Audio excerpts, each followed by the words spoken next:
T'es un sale blanc identitaire de facho de raciste de merde, en fait. C'est Assa Traoré en colère légitime et sa meute. Cette dernière nous demande de dégager parce que des sales clochards, des sales blancs, doivent dégager.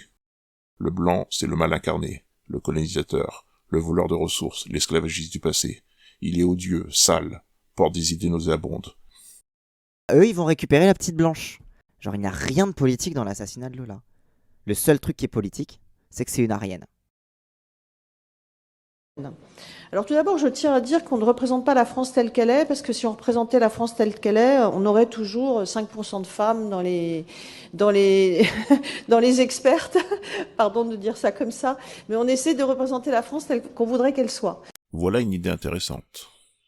Delphine Ernotte, directrice générale de France Télévisions, organisme public, porte donc une vision et souhaite la montrer à tous les Français. La vision plutôt que le réel. Il faut dire qu'il y a quelques années, elle avait fait parler d'elle en évoquant son projet concernant les hommes blancs de plus de 50 ans. On a une télévision d'hommes blancs de plus de 50 ans. Et ça, il va falloir que ça change.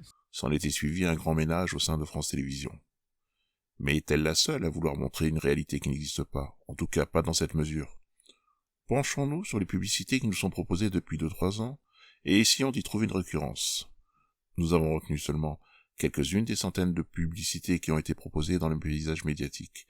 Elles ont été classées par thématique, le couple, la famille, les articles et les livres, la communication officielle. Cette présentation est loin d'être exhaustive. Elle défilera assez rapidement et je reprendrai mon commentaire juste après.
Alors que penser de cette nouvelle représentation de la France et des Français?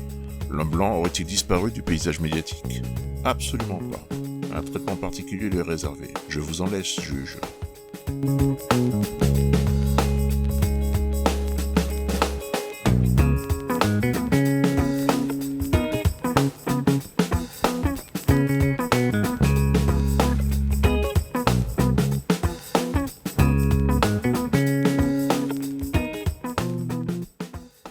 Quelle peut être la conclusion?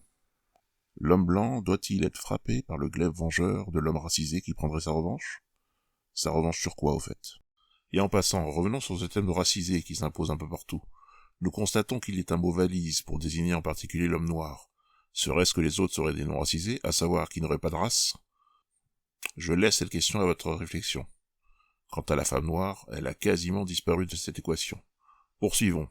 Cette surreprésentation de l'homme noir dans les médias a-t-elle un effet sur la population de couleur? J'en doute fortement. Elle servirait surtout d'argument marketing et de clause de bonne conscience aux commanditaires de ces campagnes de publicité. Il se peut également que, non content de conduire à un blackwashing, toutes ces initiatives visent en plus à nous faire accepter une nouvelle réalité, à savoir l'arrivée de centaines de milliers d'hommes, la plupart jeunes, des contrées africaines. Elles viseraient à mettre en place un paysage visuel rassurant quant à la présence des nouveaux arrivants sur le sol français. L'objectif est-il atteint? En passant, la production télévisuelle et cinématographique française de ces dernières années suit une inclination identique. Je vous laisse avec un petit extrait vidéo dans lequel Geoffroy de la Gannerie, philosophe et sociologue français, évoquant l'affaire Adama, expose le rapport de l'homme noir dans un paysage d'hommes blancs. La plupart des sources sont dans la description. D'autres vidéos sont à suivre. Vous pouvez mettre un pouce, vous abonner à cette chaîne et activer les notifications également. À bientôt.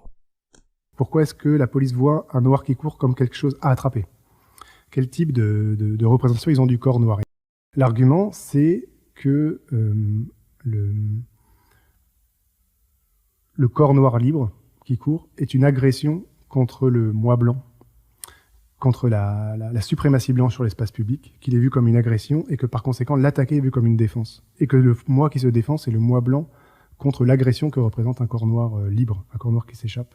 Comme elle dit, en fait, dans nos quartiers, ça s'est maintenu, puisque maintenant, quand vous n'avez pas votre carte d'identité, on peut vous abattre, et il ne se passe rien. Donc, en fait, ça s'est exactement prolongé, cette idée-là, qu'un noir ou un arabe qui n'est pas, identifiable, appropriable par la police, est abattable.